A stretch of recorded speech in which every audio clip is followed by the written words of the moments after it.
story, however. A Jeffrey Epstein accuser once claimed former President Donald Trump allegedly had relations with one of her unnamed friends at Epstein's home on regular occasions. That is true according to the documents that have come out. Sarah Ransom, in a string of 2016 emails to then New York Post columnist Maureen Callahan, also claimed she has copies of the tapes Epstein had made of some of his high-profile friends: Trump, former President Bill Clinton, Prince Andrew, and British business magnate Richard Branson. Now, again, I'm gonna say I'm almost completely positive, based on what I had read, Trump is not included in there being videos of this. That was not the claim. Quote: she confided in me about her casual friendship with Donald. Mr. Trump definitely seemed to have a thing for her, and she told me tech reviews soon. Maybe. Ransom wrote about her friend in one email, making the latest batch of newly unsealed documents. I have so much stuff. However, they do then go on to. I feel like reviewing old tech would be the fun channel. Allegations in an October 23, 2016 Excuse me. I would like to retract everything I have said to you and walk away from this. She added that only bad things and pain for my family would come from going public. In 2019, Ransom admitted in a New Yorker article she invented the tapes to draw attention to Epstein's behavior. Trump advisor Stephen Chung said in a statement Monday, "These baseless accusations have been fully retracted because they are simply false and have no merit." Clinton's rep, Angel Urena, declined to comment Monday. A Virginia group spokesperson told the Post, in a New Yorker report published in 2019, Ransom admitted she had invented the tapes. We can confirm that Sarah Ransom's claims are baseless and unfounded. Ransom, who has been living abroad since 2017 and now living in London, never produced the alleged tapes.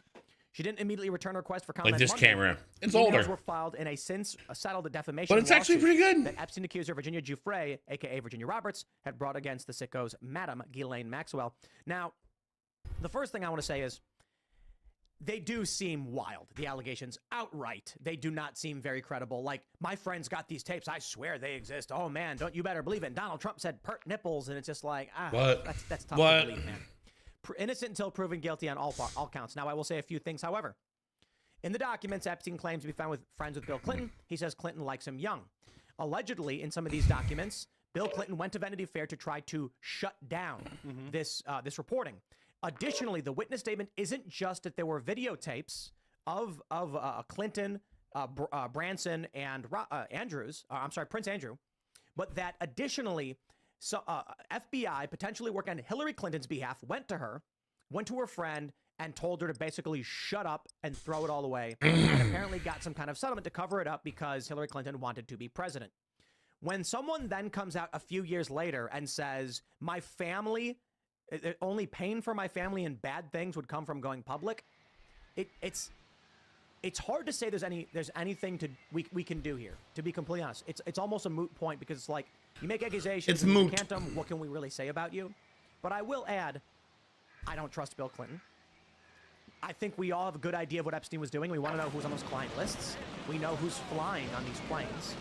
Not only was Donald Trump accused, but also in other documents, one witness said Trump was not there and did not engage in the behavior, which again throws this witness's credibility into question. But I will say, take it all with a grain of salt. Believe what you want to believe. We don't have anything definitively proven.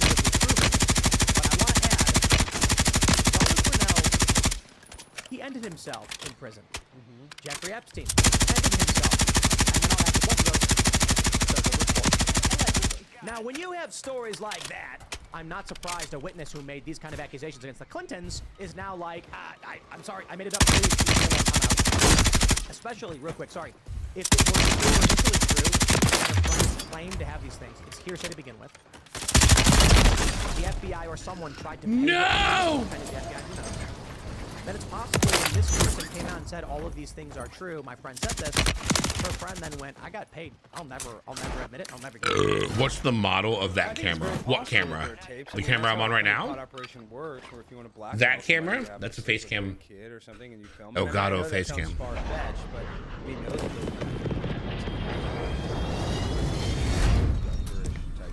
I don't know. I think there's a lot of smoke, and there's a lot of smoke. How was the like 24, I think.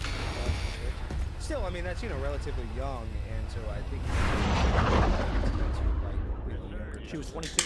Yeah, 22, and he was what, 58 or something like that? I think he was 58. Yeah. So I mean, that's pretty big. No, he was 49. 49. A little younger, but still, I mean, he's finger banging Monica Barr in the White Well, that's an incorrect statement. Or cigar banging. Excuse me. Let me. Well, let's keep it a little family friendly. I'm sorry for the YouTube. But if he's going to do that, then we know he's a pervert. So the idea that he's on a private island with Jeffrey Epstein, and the fact that if Jeffrey Epstein was smart, you would film Bill Clinton doing that, so you'd have leverage. And I think that's the whole point of his operation. And look, I don't know if this is true, but there's some rumors. I just saw Alan Dershowitz was getting pressed on whether Epstein was a Mossad.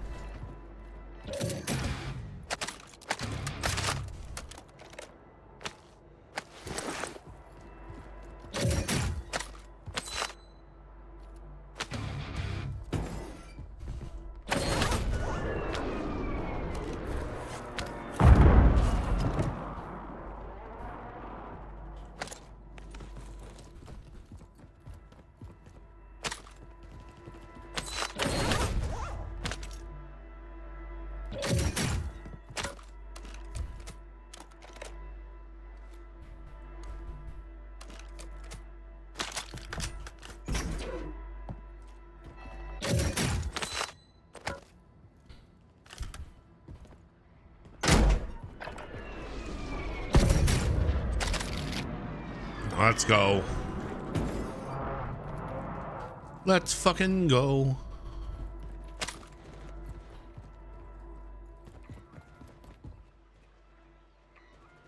The other side's way better.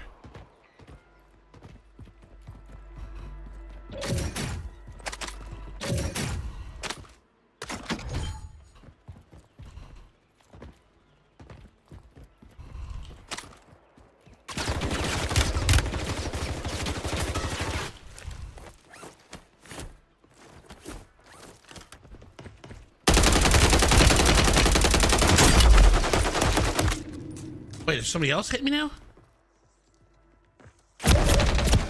Oh, for fuck's sake.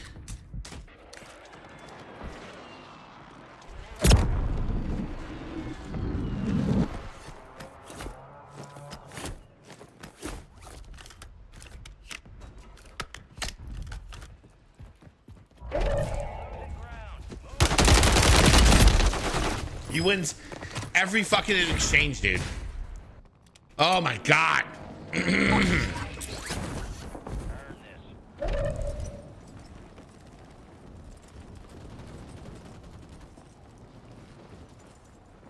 Shouldn't the load up be here soon?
Please jump off the building.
Unbelievable.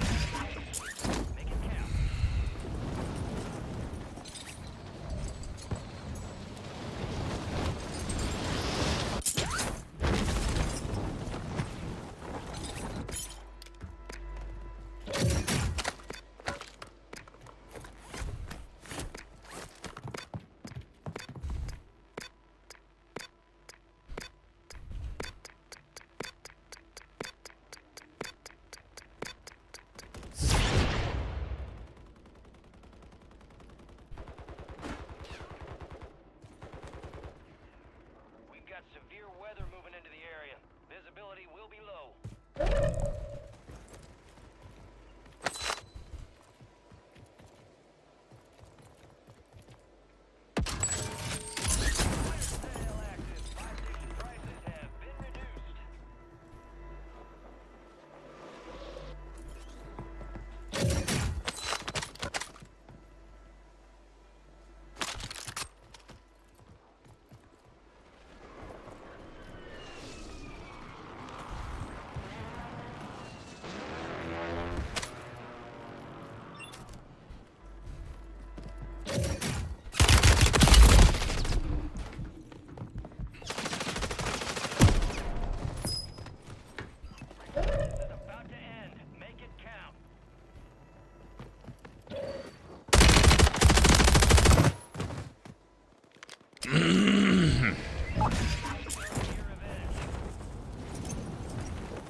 Dude, I can't even like run away from a gun. I'm trying to like hunt people down, and that was kind of bullshit, dude. Agent. I don't know if that's true, but I think it's very weird. Have you ever heard that? Yeah. But Ghislaine Maxwell's dad, ended up dying on a boat. They say that he worked for Mossad. So I don't know. There's just a lot of weird connections with this that are very high. I think when it comes to the Mossad stuff, I'm kind of like, sure, let's get some evidence. And on top of that, if someone came to me and said Epstein was working with Mossad, the CIA, MI6, or whatever, I'd be like, yeah, okay, probably. Yeah. I mean, look, imagine, like, I wonder the possibility Epstein, the whole thing, was not that Epstein himself was the villain, but that this was the play of high-powered intelligence agencies who said, we want to control powerful individuals and world leaders. So what do? They recruit Epstein, who for some reason goes from what he was like a high school teacher to all of a sudden being worth, $500 million. And they say, here's the play.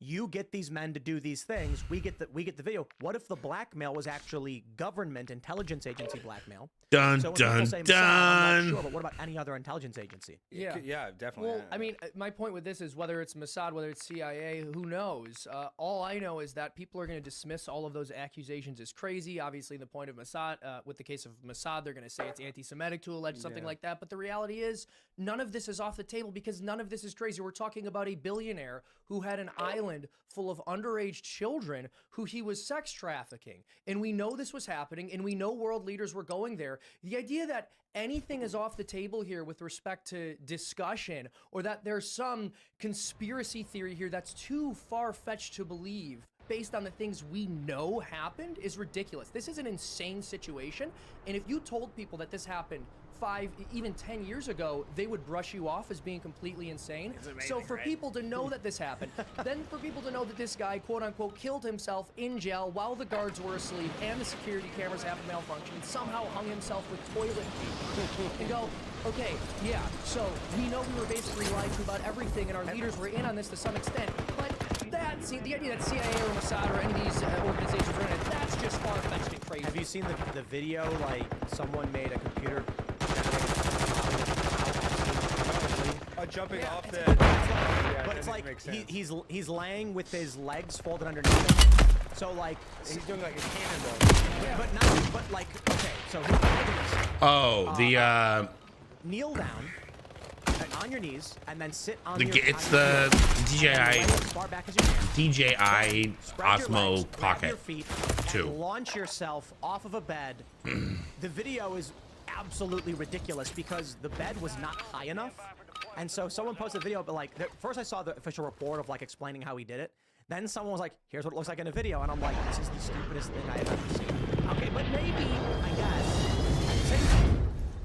The guards fell asleep, the camera stopped working. Yep. Yeah. Nobody believed that. Yeah, no, it's ridiculous. And I want to flag one more thing here, just because you already know what the response from certain organizations to this will be, but like, if thinking that Mossad is up to something sketchy or has done anything wrong is anti-Semitic, that means believing that the CIA or FBI or any American organization being up to something somehow means that you hate Americans or the United States in general. But I think that's what they want, right? I mean, Yeah, they don't want you to be able to criticize any of these intelligence agencies. Right, and all of the intelligence agencies came from a time when there was higher trust in them. And we have shifted so far away from that that it's really, you know, not just boomers, but it's really an older generation that looks and says, but they would never. That's right. It's the younger generation that is like, we grew up in the reality where you can actually prove a lot of this stuff instead of the narrative being controlled by the government and sort of a closed circuit of media organizations. There's so much more independent journalism that sort of calls attention to these things. So it's really your grandparents, your parents maybe that are saying, you can't criticize the federal government because they're here to help us. Like no one our age actually believes that. I think on either side of the political aisle. Really. Yeah, and not only is it things that we can prove as outsiders that they've done which are horrible, but they've admitted to things that are just absolutely.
I mounted?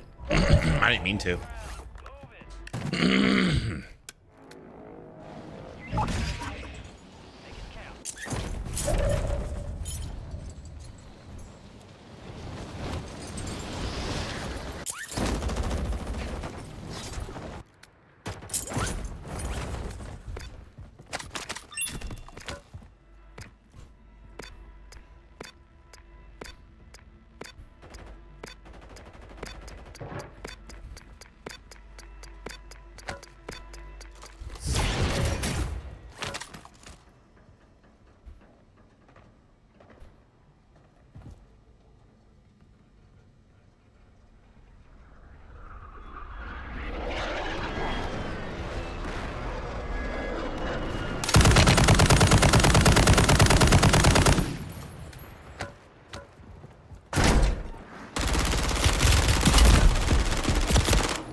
Dude, insane. I love that someone bum rushes somebody under firing like that.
I didn't do those.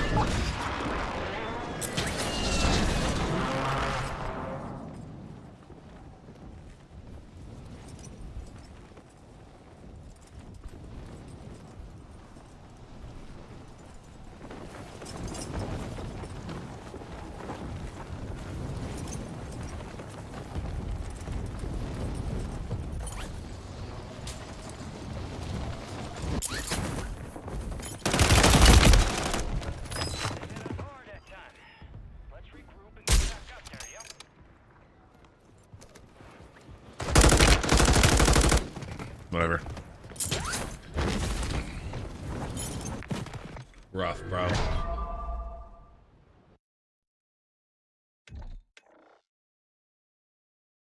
Absolutely unthinkable.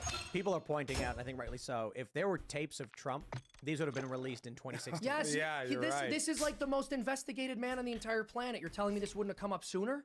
Yeah, 2016, before the election, exactly. they'd be like, "Here's a video." Yeah. I mean, they claim this. They claim there's a P tape of Trump.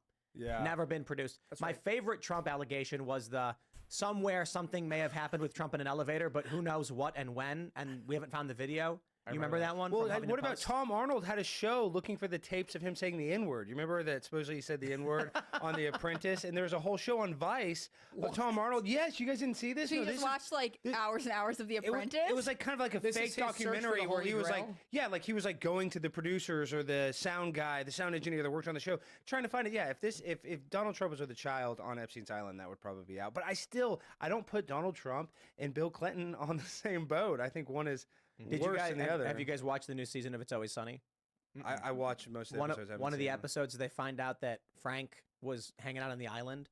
on Epstein's And Island. they were like, "You went to the island for snorkeling." I didn't know anything about the kid stuff. Well, you know, there are some celebrities that went there that didn't know, but what would you say that the breakdown is? What do you think the breakdown is if they knew? I feel like if you were going didn't, there, most your didn't. inner Dude. circle.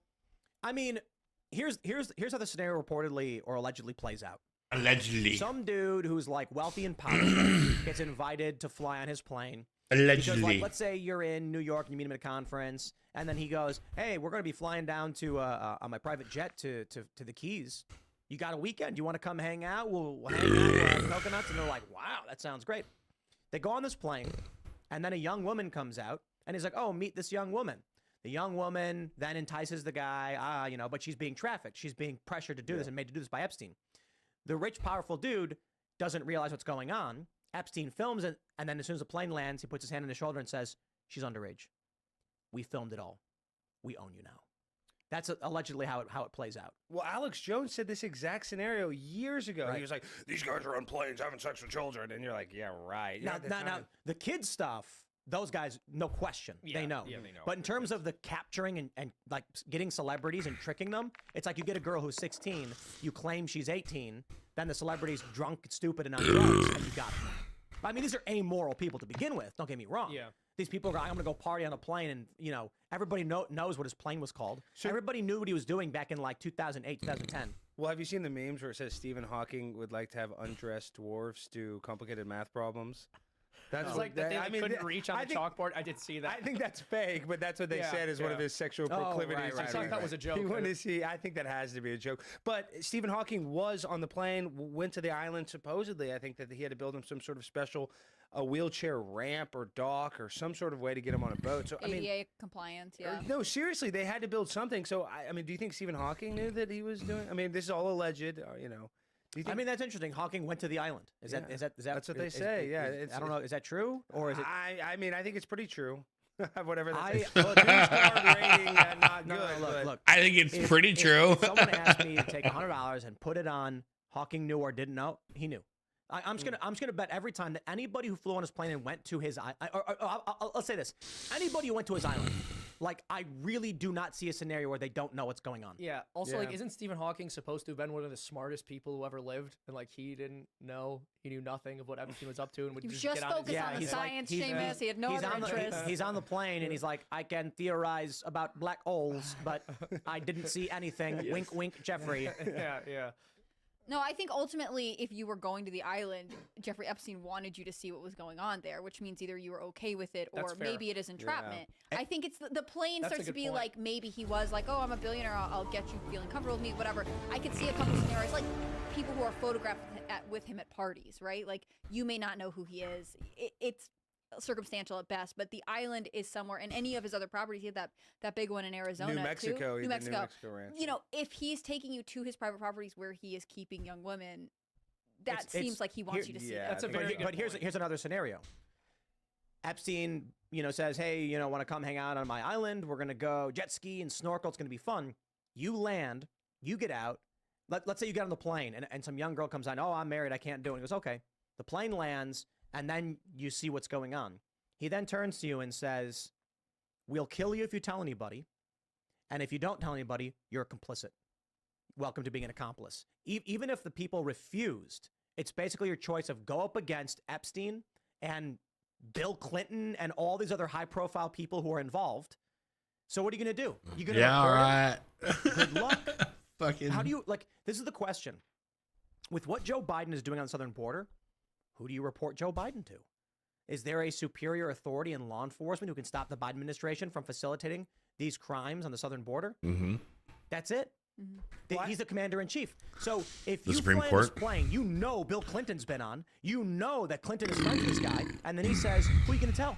Bill Clinton's my buddy. The Secret Service knows exactly what he's doing. Good luck. Well, there's nobody you can best buds, and he makes a T-shirt. Well, there's nobody you can tell. Don't compare them to us. Don't compare them to Luke. To my best buddy Luke and I. It just occurred to me that possibly. No, but Tim, you made one of the biggest connections, and what's happening at the southern border. Whether you want to say it's like the Great Replacement theory, but a lot of it, I'm telling you, and I'm not saying this is some right-wing conspiracy theorist.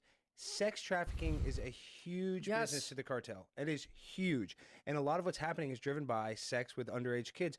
Not necessarily just because people want to sleep with children, but also they're more vulnerable. I mean, there's a litany of reasons why they use children, but it is kind of connected to Epstein in a weird way that these people that are in power do not even care that kids are literally getting traded, like drugs. Well, and I hate to say this, but probably there are people in power who specifically heard Epstein had this kind of connection and sought him out. That's how amoral a lot of people in power are. Did you guys see Jim Gaffigan's joke? Yeah. He was at the Golden Globes and he's like, I can't believe I'm here. I'm from a small town. I'm not a pedophile.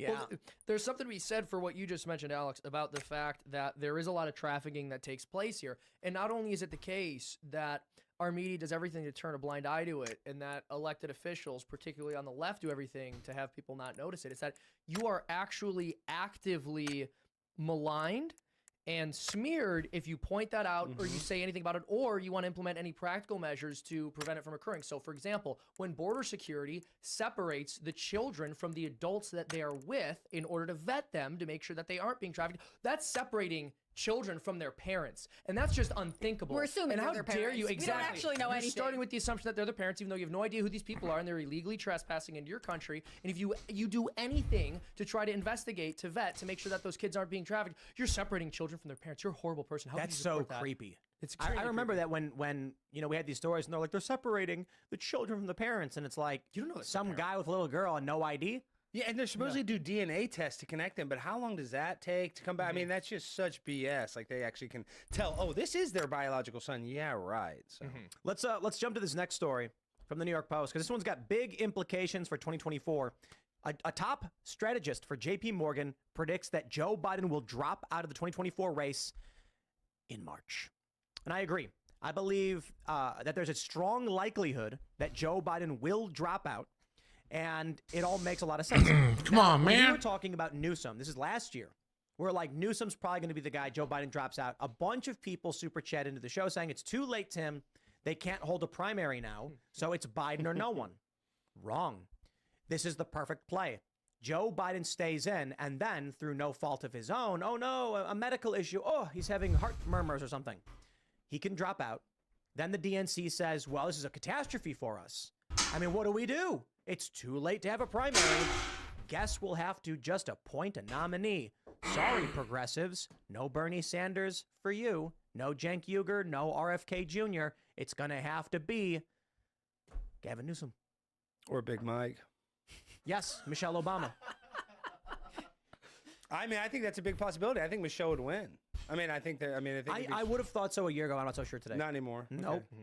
No, because Trump's winning among the in the youth vote in numerous polls. But, Tim, this is like you actually have faith in the election process. I mean, I know we can only say so much on YouTube, but I mean, No, YouTube allows you to say the election was I stolen. know every you degree. can now, but I still don't like messing with the terms of service. I just really have such little faith in our future election, and I think if they take him off the ballot, Trump lost by only what, like 44,000 or something. it was like 3 states, like Right. 11,000 votes in each state or something. Exactly. So if you think that for all of their efforts, that's the margin they won by, and now with Trump, the polls are inverted. Yeah. Trump was down in the polls and only lost by like 40K votes. Imagine where he's going to be now. I mean, they can try and cheat all they want, and they're going to, and it's going to be embarrassing for them. They're not going to have the same level of ballot harvesting to assist Joe Biden. They would have to go full-scale fraud to try and cheat this time. Did you know this stat from the past election? Donald Trump won every single state from their in-person voting. Joe Biden won every single state with mail-in voting. For the first I did time not know in... that. Yes, he even won the bluest states in in-person voting. Trump did. Wow. Yes. Yeah. And the bellwether counties that typically always have been correct, this time were all completely wrong except for one. And So- just the energy he had compared to Joe Biden. Oh, I yeah, mean, there'd be like 4 people at the Biden rally. Well, Biden didn't go anywhere. He Yeah. was like basically campaigning from his house. No, that's what I mean. There right? were like 4 there- housekeepers in his basement. Yeah. It's like all of his kids and grandkids are But I being think- held hostage.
I just feel so slow.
Oh God.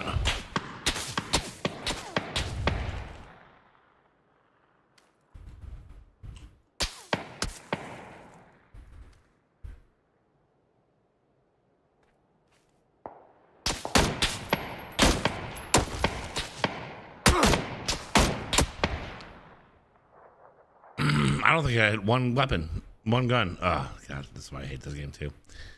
I don't know if I can jump between games. I think the bulk of what worked for Democrats was ballot harvesting. Yep. You combine ballot harvesting with lax signature verification. What do you get? A The guy safest goes election in history, Tim. How dare you? Oh, sure. A guy goes to a nursing home and then says, "I'm here to collect ballots for. Yeah, I'm here to make sure everyone voted." Then goes to all these old people and says, "Just check this box and now sign it." And all these signatures are wacky because these older people have no idea what's going on. And then signature verification was way lax in many of these places. And even then, Trump still only lost by like 50 or so thousand votes. You take a look at the Trump campaign put out a big list of all the states where they think that he should have won. And the margins are microscopic. 10,000 here, 3,000 there. With Trump's polling today, with numerous polls showing that he's beating Joe Biden in the youth vote, the Democrats absolutely must remove Joe Biden and bring in Gavin Newsom or Michelle Obama, because if Joe Biden runs and they keep him in and they do not remove him from the nomination or from the candidacy, Trump wins. Their only play is going to be Joe Biden, you are out. Someone else comes in. Do you think Newsom has enough support among young progressives? Sometimes I feel like they are not willing to have another white male be the leader of their party, and that it doesn't matter. I think I'll tell everybody opposite. right now. In 2020, everyone says Trump had all the energy and enthusiasm, but Joe Biden had no favorability, like no enthusiasm. The polling was like 20-something%, 24, 26. Trump's was like 90. Enthusiasm against Trump to oppose him was higher than enthusiasm for Trump, creating a big opportunity. So I will tell you this right now. The polls show that if it's Trump v. Biden, Trump crushes Biden in every way. But they also say Trump versus anyone else, and he loses by a little bit. We will see, considering the polls were heavily against Trump and he still only lost by like 44K votes. Even if the polls are saying Trump's at, 49 to other candidates 50 or whatever, it's still indicative of a Trump victory. I do think, however, the most important thing imaginable is everybody's got to go campaign. You got to knock on doors. You got to register people to vote. You got to follow Scott Pressler on Twitter and just, when he says, here's how we register people, here's how we get them to vote, that's what you got to do. And you got to recognize if the Republicans are not preparing for the lawfare, it's already over. You've already lost 2024 election. Well, I think Elon Musk said it. It's like whatever the most entertaining outcome is probably what's going to happen. And to what you're saying, Hannah, is like you'd think that you'd want this multicultural, progressive, Kamala Harris type candidate. But I think that irony, they're going to do the opposite, and they get another blue blood Joe Biden white guy like Gavin Newsom. It's like the opposite of what you expect. So that's why I think that he probably has a chance. But does he have the support behind him? No, I don't think so. That's the thing. Like, Joe Biden's completely unpopular. Everyone thinks he's too old, including every poll that they do about him. Youth vote is not motivated for him. He's not gaining there. But they don't really have anyone else. I mean, I don't think they want it to be Biden, but I don't think Michelle would win. I don't think Gavin necessarily holds, at least long term. Maybe they could sneak through in kind of a desperate attempt, but I don't know that people actually want him to be the face of the party right now. They're very divided. We saw this with everything that came out with the Israel-Hamas conflict. I mean, the Democrats had to look themselves in the eyes and say, we are a split party, even though we were pretending that we were in lockstep this whole time. They're not. If John Fetterman runs, would we vote for John Fetterman? Who's we? I'm just saying. What's up, bro? Would you like a Fetterman presidency if he was a Democratic nominee? I mean, what we do know is if he was running against Dr. Oz, the nation would probably pick him.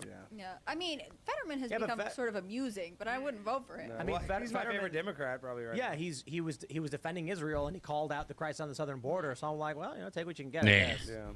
But maybe that's the future for a lot of Democrats. I mean, we used to say this about Joe Manchin, right? He was the last of the Blue Dog Democrats. Yep. He represented a different time.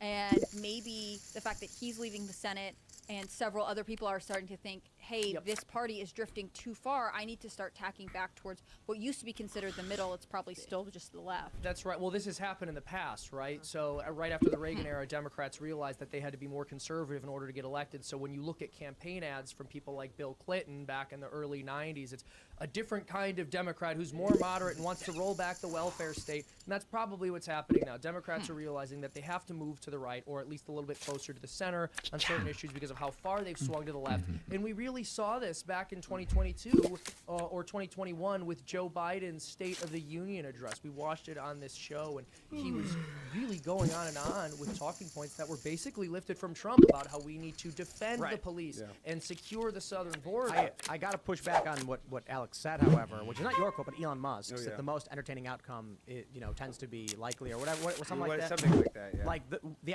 outcome that's most entertaining is what's going to happen more likely. Something. I think that's what it's up. It's incorrect. It's a point to be made that a lot of entertaining outcomes are happening, but the most entertaining outcome, absolutely not. The most entertaining outcome in this race would be if, like, tomorrow, someone saw Trump and Biden walking down the street in D.C. holding hands, and when they were asked why they're doing it, they explained that they're simply sharing proteins, and then he asked, Protein friends, can you think of a better way? Exactly. Right, the Simpsons reference. Like, the most entertaining outcome would be, like, Joe Biden and Donald Trump playing patty cake in the White House lawn and us being confused and just laughing about the absurdity of it. No, the reality is it's going to be likely the most shocking in terms of entertaining. Okay, maybe this. Entertaining maybe is the wrong way to describe it, but perhaps the right word, because, you know, like Die Hard is entertaining, which involves a lot of explosions and people dying. Yeah. Well, as you say that, I mean, what do you think the possibility is they can't get Trump off the ballot? And I would never want this to happen, obviously.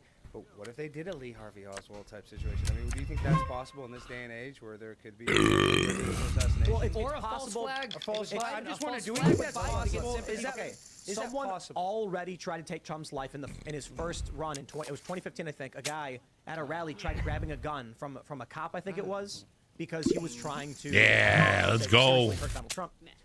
But I think the likelihood that there is like a deep state attempt on the life of the president, you know, in any capacity, be it Trump, Biden, or anybody else, is very, very, very low.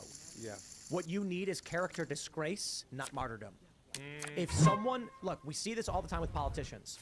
Assassinations will stop a politician and immortalize their ideas. So And, you're telling me- and hold on, and an assassination attempt boosts their popularity and ensures their victory. Yeah.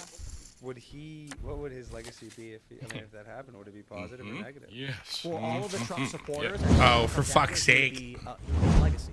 Yeah. He already is going to be like the you know, who's He's the, already a martyr. Well, no. They say who is the heir of MAGA, right? People are saying Vivek Ramaswamy. Already, Donald Trump is viewed this way. But if someone were to take his life, all they would do is dramatically empower MAGA 100-fold. Yeah, they would. So that is not Agreed. the play. And I think ultimately more than, you know, the enemy you know is best, right? Like the Democrats know who to attack with Trump. They kind of know his weaknesses, and they also position him as the party of the past. That's what Biden said in his first campaign speech, right? Ooh, the party of the We're future. past. I And like then spends that. the rest of his 30-minute speech saying, That's so good. this is what happened 3 years ago and why it's bad and all the repercussions. I mean, they really want it to be Trump because they think they know their enemy and can whip up hysteria against him. Well- If something were to happen to him, an unknown candidate like Vivek or someone else would be almost more challenging, and therefore it's bad. I think there's truth in that. I'll also mention this because I slightly disagree with what Tim said. I'm not making any prediction that Trump is going to be assassinated or that there's going to be an attempt on his life, but I will say they have repeatedly tried to assassinate his character, and it hasn't worked with his base, and it hasn't worked with a lot of the country, and if anything, it's just made people more skeptical of the media. And so at some point, if there really is a conspiracy to take a person out, you go from trying to assassinate the character in media, and if that doesn't work, some kind of conspiracy to try to imprison them, and if that doesn't work, you really only have one option left, even if it is a thing that'll turn him into a martyr, because what it does is it sends a message to the next person who might stand up and run for that position that they're going to have the same outcome as the last guy.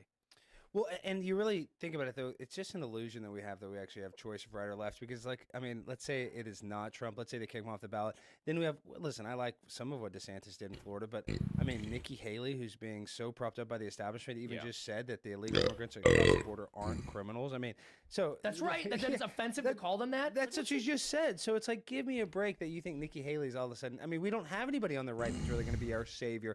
And that's why we say this on the show all the time. It's idolizing a politician. It's like thinking the stripper actually likes you. But, you know, it's all a facade. It's all fake, really. I trust Vivek. Yeah, I like I do Vivek. too. No, I do I too. gotta I be trust him. honest. Yeah, sure. go ahead. I will say I trust Trump to be Trump. I have trust in Vivek, but let me clarify. That doesn't mean that I trust him absolutely. Of It's course. 51%. You know what I mean? Like, we'll see what he can do. He's just some guy talking to us right now. I'll say this: back when Tim was gone for a week, and I had the honor of hosting Shimcast for a week for This is him. the worst It week was of the worst shows, week of the just- show ever, without question. It was awful. We bombed in the ratings, and everyone hates me. And then Tim But fired Super him, chats and then were way disappeared. down. Don't forget how low super chats were. Sorry, super go ahead. low. But one advantage was I also made Vivek hate me because he had to sit through a 2-hour interview with me. But through that 2-hour interview, I was Fell in love? really, I mean, I did. No, I really appreciated his answers. He wasn't just giving me political talking points. He went very deep on the issues. He was talking about things like how duties how rights are a product of duty and not the other way around. I was like, that's like Duty. I say that all the time. And I really appreciated the fact that he had a very thought-out worldview on the philosophy rather than just a series of policy positions. Because someone who's really thought out about their philosophy, who genuinely wants to bring those ideals to fruition in the real world, they're going to be a lot harder to get to flip-flop on certain issues because it's not just like a platform of issues that you can kind of compromise on. It's a whole entire worldview that you're going to want to hold to and that you're going to want to represent honestly. And they have a way to navigate challenges. Yes, They don't have to have yeah, that's everything. right. They have a framework from which they can make ethical decisions. I mean, That's right. Vivek is a really interesting guy. You know, I've said this a couple times. If he is, you know, not the VP or whatever, I would love to see him run in Ohio because I think he is the kind of person who could breathe energy into, you know, a state that for all intents and purposes needs a little bit of boost. I mean, it's a very nice state, but you know, there's not a ton of industry there. As far as I know, there isn't a ton of young people moving in and staying there. It could use strong leadership. And so I think with Vivek, there is a chance that he is able to do something on a small scale and then potentially in 2028 win people over, people who sort of weren't sure he was an untested quantity. He will just lose if he runs for another office, he does lose the edge of being the outsider, the non-politician. But does that matter if you have a proven track record of positivity? Exactly. And what he gains is, again, the track record and the experience. One thing I think is hilarious and ridiculous about American politics is people put so much emphasis on experience that they are actually more willing to have someone who has experience, but all of it has been a complete disaster and they've destroyed everything they've touched, rather than someone who's an outsider coming in who has experience in the private sector and has done tremendous things in the private sector, doing things that are arguably far more difficult than public sector work or elected office. So people will go, well, Vivek, he just doesn't have the experience in government. It's like, okay, but a lot of these other people do have experience in government, and it's all awful. And they've destroyed everything that they've had the opportunity to lead. The experience they have is how to exploit their position in government. Yes. And Vivek's really smart. He's married to a surgeon. He was, you know, he's just a smart guy, independently wealthy. And I think also one, you know, and all the staunch Republicans are going to get mad, but that he did have liberal views and he's changed his viewpoints at a young age. I'm just saying that's kind of the ultimate person, is that seeing both sides. So I agree. I do think that's why he's so successful too, is that he's a disruptor. He's saying, hey, let's get rid of the FBI. Let's get rid of all these alphabet agencies. So, I mean, he's saying all the right stuff. Let's just see if he can follow Let's through. talk about the real threat here. When it comes to the election, people need to consider this immigration. Mexico demands Biden give amnesty to 10 million illegal immigrants in exchange for help with border crisis. A record high of 300,000 illegal immigrants were processed by Customs and Border Protection in December. It's criminal. They're criminals. And now Joe Biden's likely going, I'm willing to bet, no matter what happens this year, be it Biden or Trump, Biden rubber stamps some kind of amnesty. 10 million illegal immigrants instantly being granted amnesty will forever change this country, and there is nothing you can do. Understand this. Why is it that the Biden administration has been trafficking illegal immigrants to all of these different cities? What did we see with COVID? We saw the more conservative-minded individuals fleeing to Texas and Florida. Florida turns deep red. Everybody comes out and says, oh, Ron DeSantis, you're the greatest governor. I did a good job. But let's also consider the fact that with all of these people moving into Miami, moving into Florida for refuge, that has stripped away a large portion of the more right-leaning voters and voter base in these places, which will now be replaced by illegal immigrants who are being trafficked into Chicago, into New York, into these liberal places. The first thing that it will do is in this census, in the next census, it will give an imbalance of power to Democrats. It is estimated that California has between 1 and maybe even as high as 7 extra congressional seats and electoral votes based on illegal immigrant population, because the census calculates all people, not all citizens, and congressional seats represent people, not citizens. That's insane. Yep. I think it was Thomas Massey who said he has an amendment to make it so that Congress only represents citizens. With 10 million illegal immigrants coming into this country and being shipped all over, Joe Biden can rubber stamp amnesty, an executive order. It'll be unopposed. There will be challenges, I'm sure, but for the most part, no, everyone's going to sit back and watch. And what's going to happen is these people will instantly start registering, and you are basically giving Democrats a massive majority in the voting block if amnesty happens. This right here, Mexico demanding it, will be the justification for why Joe Biden does give them amnesty. And he'll say exactly what Ronald Reagan did. We're going to secure the border. We're going to enforce our laws. And the deal we have is to start, we grant amnesty to those already here, and then we lock things down. That's exactly what Ronald Reagan did when he stabbed us all in the back. And I'm sick of these conservatives who are like, Ronald Reagan was the best. Are you kidding? And they argue, yeah, but the amnesty wasn't that many people. Look what it did to California. It's not just California. Following this is in the 80s, into the 90s, you end up with the next generation of individuals when they tried passing a Proposition 187 in California that said non-citizens cannot have access to public goods. It led to protests and mass revolt. Why? Because they brought in a large portion of non-citizens, granted them citizenship, and these non-citizens have deeper ties to their families, as they should, and they will always vote on behalf of their families.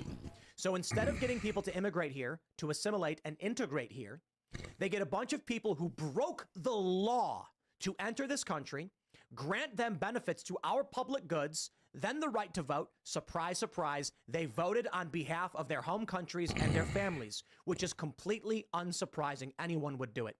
With this migrant crisis, if there is not a mass deportation, if Mexico's demands are fulfilled and Biden plays the same game as Reagan, that's it. American values get erased overnight. No, I agree, and I think 10 million would be like the 8th biggest state. So, no, I agree with you 1,000%. I think they are probably going to do some sort of amnesty, and then it just flips all the voting districts. And I didn't realize that California gets 8 extra congressional.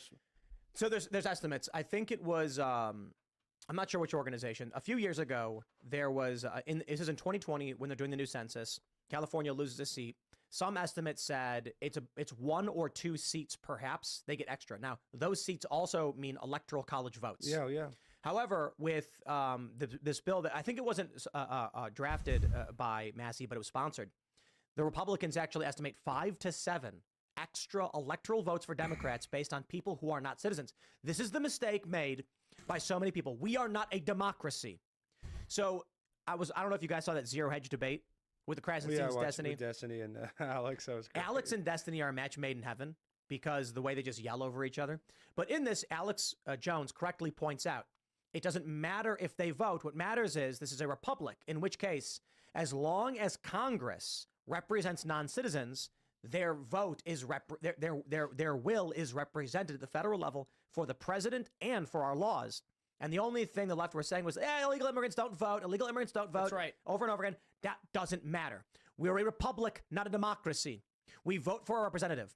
If a representative if a district is created because there's 750,000 non-citizens, those non-citizens get representation in Congress, and then they effectively get their vote. Yeah. Well, and so, yeah, you're exactly right. They'll say, well, they don't vote. Okay, but their presence does sway elections. Their presence does affect elections. They'll say other things. Well, they don't receive welfare benefits. That's also not true. Well, I mean, you guys are constantly saying that taxes pay for churches because churches not paying taxes, but their parishioners using public services means that they're taking from the system. Okay, well, guess what? Illegals don't pay taxes, and they take from the system, and you don't consider that to be theft. And on top of that, they will have one citizen in the family who can take welfare living with 5 or 10 illegals who are receiving the welfare from them. So yes, illegals are receiving welfare. They just approved free healthcare in California for illegal immigrants. Also true. But let's pause here. The Democrats argue that they either don't receive benefits or they're paying in. Let me just stop you right there, and we'll go as rudimentary as we can.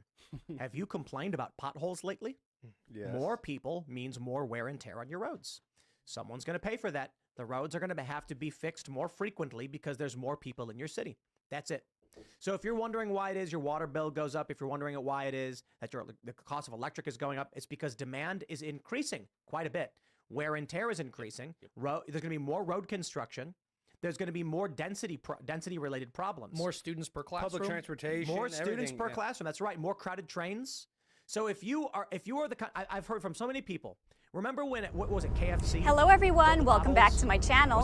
This is the 2023 Thor Vegas Model so bad! 8.1. Let's check it out. So there's an opening window right here on the passenger side. There's a camera right here in the side mirror. Interior of this RV. Screen door right here. Grab handles, and let's step on in. And this is what it looks like inside.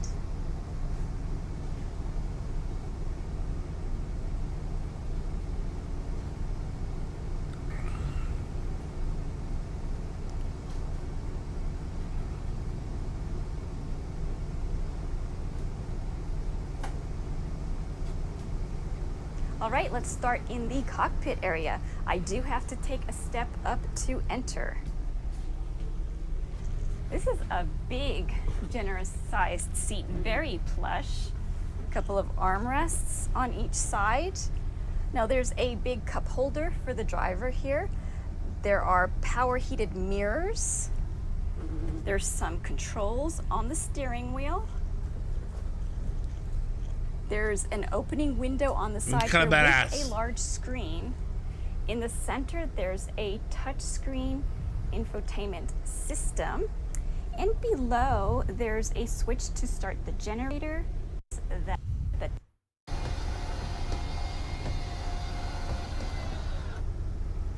And that's what that looks like. There's netting around the side for safety.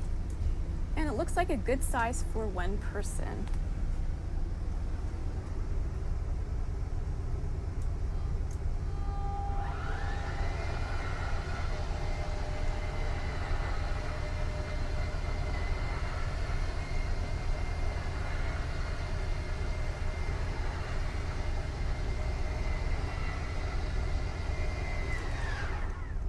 Let's check out the living area now. Good sized sofa, very plush, comfortable. A cup holder right here on the side. There's a wireless charging pad over here. I 100% watched this last night. Oh my goodness.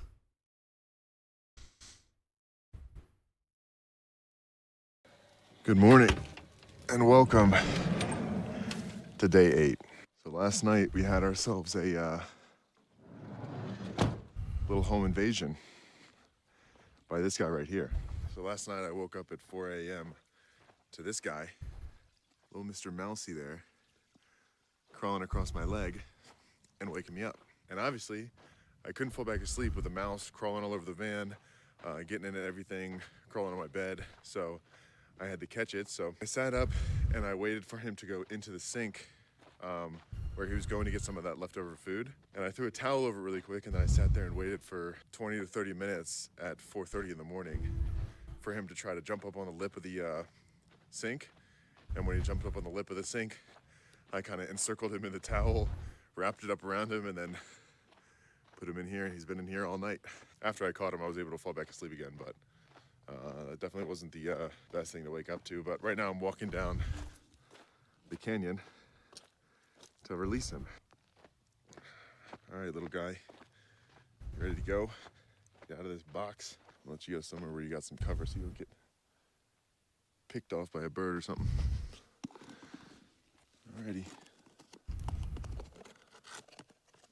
Go on, little guy. Go on. Be free.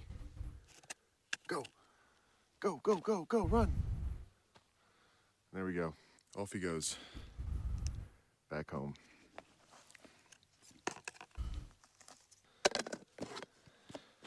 All right, now that we've got Mr. Mousy taken care of, I'm gonna finish cleaning up the campsite, get the grill put away, get the chair put away, get my knife hopefully dislodged from that brick of wood. I couldn't do it last night. And then we're getting out of here because it is cold and I need to get back to service so I can upload yesterday's video. All right, let's go. So I've got no destination that I'm driving to right now. I'm just getting out of the canyon, getting back to service, and then we'll kind of figure out where we're going from there. Bro, that mouse eat There his face or something? Past the sandy part, so it should be relatively smooth sailing from here on out, so that's good. This road was very well defined last time I came here. Like, it was dug out and had berms on both sides all the way down this canyon, but I guess that flood really washed everything out, so not anymore. Now you can barely even tell there was a road once here. Looks like just a riverbed. I'll check in with you guys once I get back to the real world and get some service.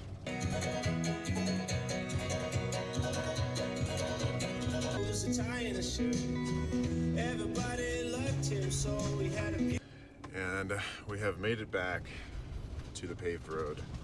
I'm gonna pull over, text my girlfriend, let her know I'm alive, check on a few things, and then we're gonna figure out which direction we're heading in. All right, so I let my girlfriend know I'm alive, and I just put Amarillo, Texas into the GPS, drives us through Albuquerque. And I think today's gonna be a pretty laid back day. I'm not really gonna do much. I don't know if I'm gonna make it all the way to Amarillo, but we'll stop some places along the way, maybe check out some thrift shops or something on the road. But today's gonna be mostly a driving day and kind of just relaxing because I am absolutely dog tired.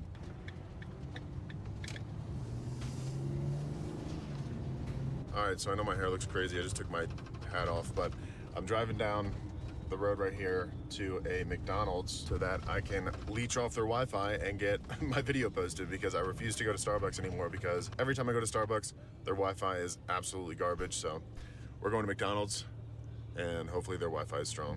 There we go. Looks like they're kind of a newer McDonald's, so they should have pretty good Wi-Fi. And if I don't have to, I won't go inside, because sometimes you can just park in the parking lot and just steal their Wi-Fi.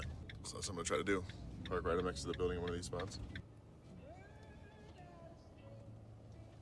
All right, let's go see if we can connect from the van. My legs are sore from yesterday. Ooh.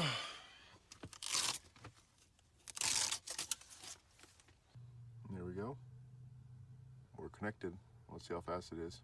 All right, so it's not the fastest, but it's also not the slowest. We're getting 30 down, 7 up, which should be hopefully enough to get my video uploaded within the next 2 hours. So I'm gonna do that, and then I will check in with you guys when we're done. All right, so it was actually a lot quicker than I thought it was gonna be. I got the video uploaded.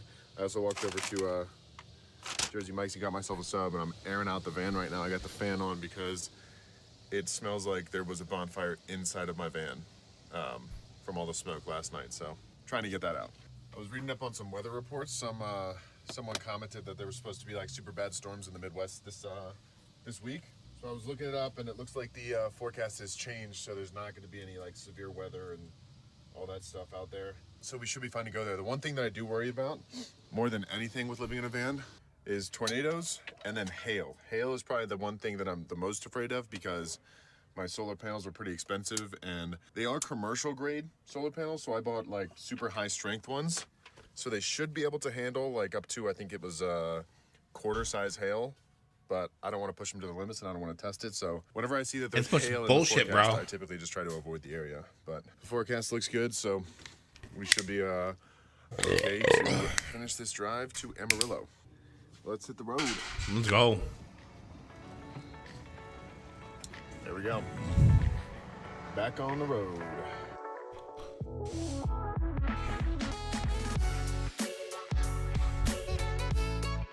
I do have Prime. What's up, Fatty?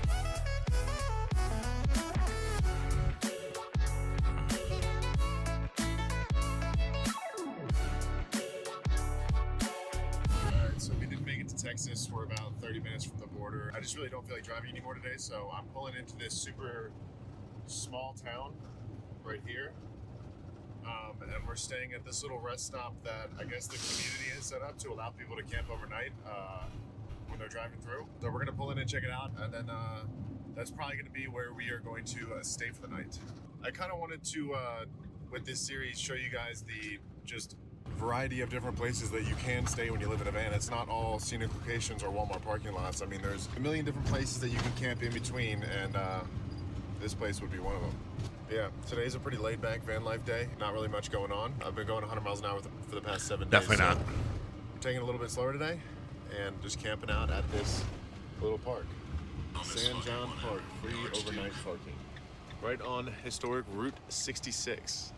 Yeah, it's just this little park in the middle of nowhere in New Mexico that has a couple parking spots and places where you can stay. So I'm going to pull up, find a spot somewhere, and then I think I'm gonna whip out the Xbox and play some video games, since we have a little bit of free time today.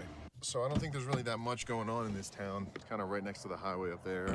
Some houses over there, basketball court, but not really much else other than that. And then this is our spot, just kind of, I think there's bathrooms right there as well too, which is nice, but just kind of right here. But yeah, we'll probably make it to Amarillo tomorrow. Amarillo. At some point. I don't know if we're gonna go directly into Amarillo or somewhere nearby, because as you guys know, I never have a plan for what I want to do with my days. But yeah, I'll also give you guys a quick rundown on my gaming setup before I hop in and play some Xbox, so that because I don't know if I've ever given you guys a full rundown of how I have my Xbox set up, my gaming set up, and how I have Wi-Fi and stuff like that. So I will show you guys that as well. So this is Show pretty much us. how I have my whole gaming setup in my van and how I play video games. Sometimes when I'm driving, I'll store stuff on this chair. So move that over here for now. But basically, I've got my little gaming office chair that slides under here perfectly and kind of gets out of the way. It actually fit perfectly. I do wish that I made this desk a little bit bigger when I built my van, but too late to do now. But it works for what I need it to do. I just wish I had a little bit more room for getting in, because when I get into the chair now, I kind of have to like almost squeeze around to get in there, but it's not too bad. So this is my curved Samsung gaming monitor that's on a swivel mount, so I can take it out, put it right in front of me if I need to when I'm gaming. I can turn it when I'm in bed. I can also turn it when I'm cooking to watch YouTube or watch movies or whatever else I want to watch, live sports when I'm cooking. But typically when I'm gaming, I'll have it set up like this, or maybe angled a little bit, kind of like this. And this mount Really is actually a locking mount, so it locks back into the wall. And then when I need to pull it out, I pull this string down and it unlocks it. That's And so then when I'm clever. driving, I can push it back in and lock it in place so it doesn't move around while I'm driving. I like it. So that's it for the monitor. And then I've got my controller, which when I'm not using it, I store it up right here on this shelf, and it really doesn't fall. Even with all of that off-roading I do, this thing never falls off the wall, even though it's just kind of like sat in there. And it works perfectly fine. And then underneath my desk is where I have my Xbox. My Xbox is kind of stuck right here to the wall, so I actually have it Velcroed to the wall, so you can't really pull it off, and so it doesn't shift around while I'm driving. And then my HDMI for that is run up back through behind the desk, up into the TV, and then I have the Xbox itself. It's annoying.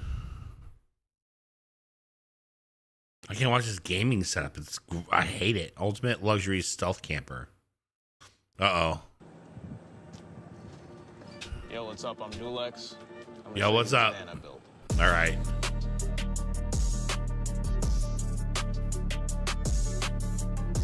Lost me with the toilet, bro.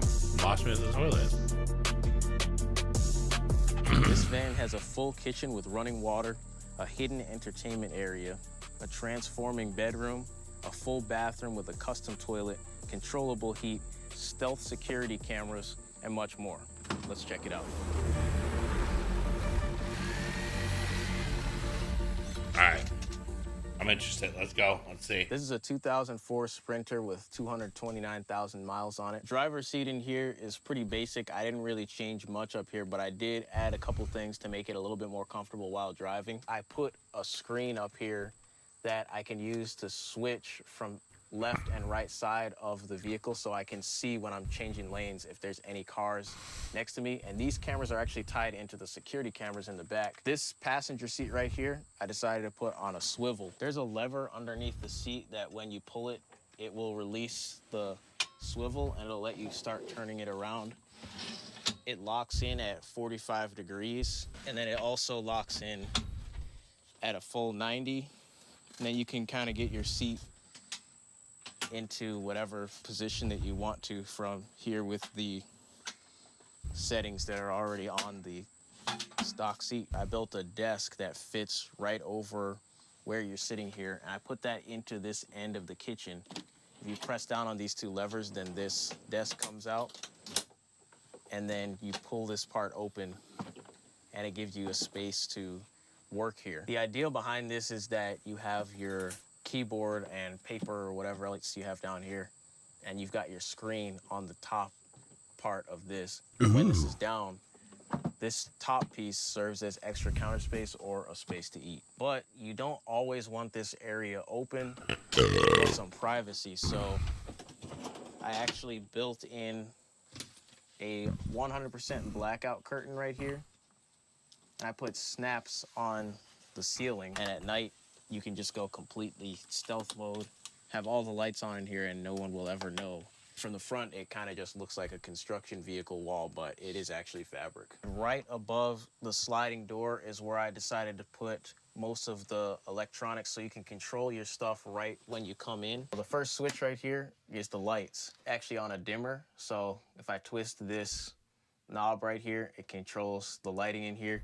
This is a That's pretty single dope. strip of LED lighting that goes throughout from the front One of strip. the van all the way to the back, and I made the design in the ceiling out of walnut. The second switch right here is for the secondary lighting, so if I hit it, you can see I've got lighting underneath this cabinet and underneath the cabinet in the back. To the right side of those switches is the monitor for the security cameras. Now, when you turn this on, this allows me to be able to see all sides of the van at the same time. Let's say you're in here and you're stealth camping or something and you hear some weird noises outside of your van. You want to know what's out there, but you can never see what's out there without giving it away that The guy has 100 guns. there's 100%. somebody inside the van. So this is my solution for that. They actually just look like side view cameras or backup cameras. But if you look at it, that's actually what they are, and I'm using them for that too. So I'm standing out here so you can see me on the side view camera, but when I'm not in the back using that, this screen in the front seat is also showing the same thing that that screen in the back is, so that I can actually see what's going on while I'm driving and switching lanes, and I'm just splitting the signal. So that way it's a multi-purpose camera. So it looks like a backup camera, and that's because it is a backup camera, but it's being repurposed so that I can see the outside of the van while I'm on the inside. So I already showed you this top locking drawer that's for the desk, but the next drawer underneath, this is a push to open drawer. And under there, this is a utensil drawer. Underneath there, this is a cabinet for the refrigerator. So if you pull that out, I have the refrigerator here on wheels. It's just hooked up to some electricity in the back of this cabinet, but I can just pull it out like this, wheel it around, and I put it on wheels so that I could actually bring it outside the van if I wanted to, or use it as an extra seat. I can just slide it back in here when I'm not using it. Not for me. And then we close this door right here. Right above that, we've got a propane stove. I like this particular model because it has a glass top, so it just looks fancy. Yeah, it's not for me. But also that gives you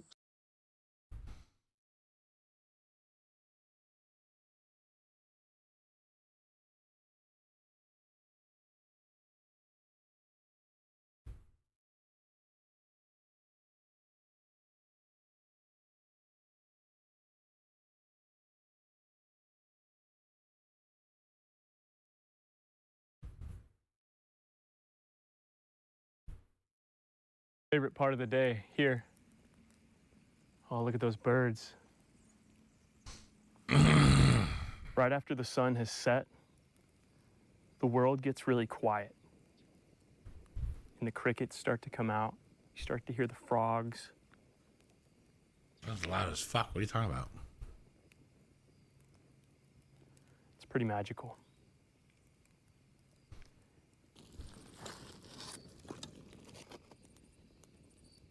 That looks great. Oh yeah, that's done. Let's That throw some looks- cheese on it. Fucking sausage, broccoli, and potatoes. Okay, I'm All in. right, I doused it in shredded cheese.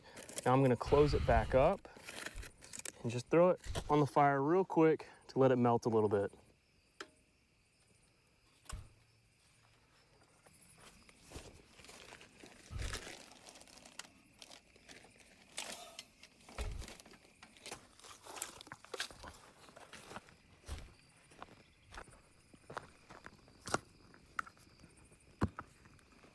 I think this is great.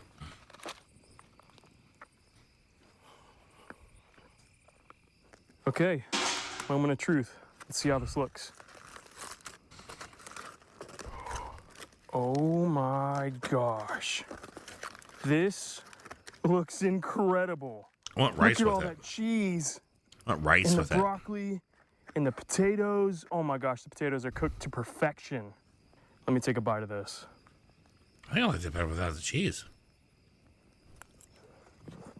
I mean, it's gonna be good either way. My for sure. soul is so happy right now. This is so freaking good, and it's so much food. If you guys are going on a camping adventure anytime soon, I highly recommend you make this meal here because it has changed my life tonight.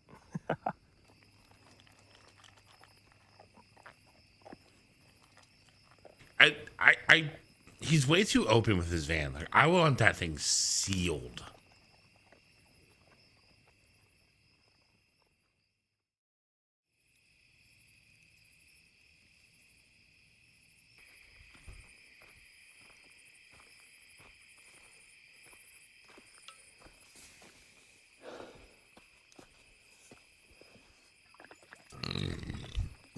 All right, so after charging a bunch of stuff using lights for a couple of hours now, we're only at 90%, which is pretty awesome. And right now with my light outside, this light here, I'm pulling 42 watts, which is pretty neat.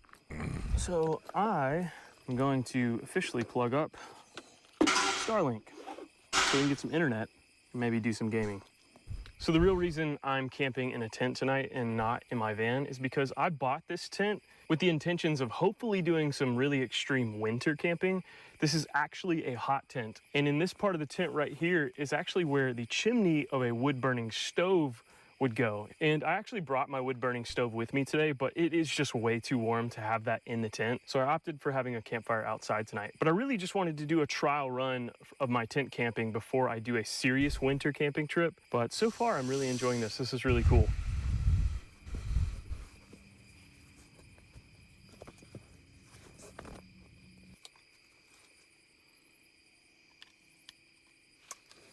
Dude, this is so sick. My inner child is having so much fun right now. When I was a kid, I would play in the woods all the time and make forts and wish I could take my computer out into my forts to play video games outside. Like, that was my dream as a kid. Now here I am in a cool tent with an awesome power bank that's supplying power to my portable gaming PC. This is the future. This is it, folks. This is the future of gaming. No, it's not. I don't know if I've said it, but this power bank has a 1,056 watt-hour capacity, and it's got an 1,800 wattage output, meaning you can supply 1,800 watts of power simultaneously to multiple different appliances. What's even crazier, though, is you can actually expand the capacity on this thing with an expansion battery, doubling the watt-hour capacity to 2,112 watt-hours. It's pretty cool.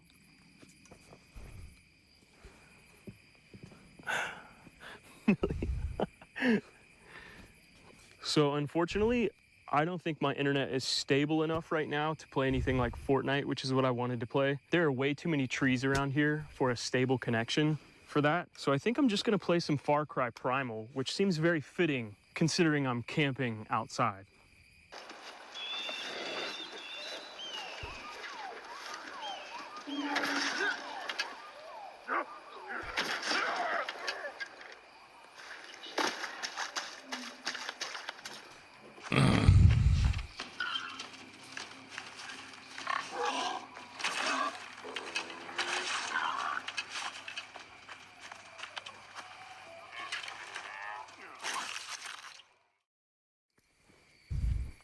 He's a weird guy.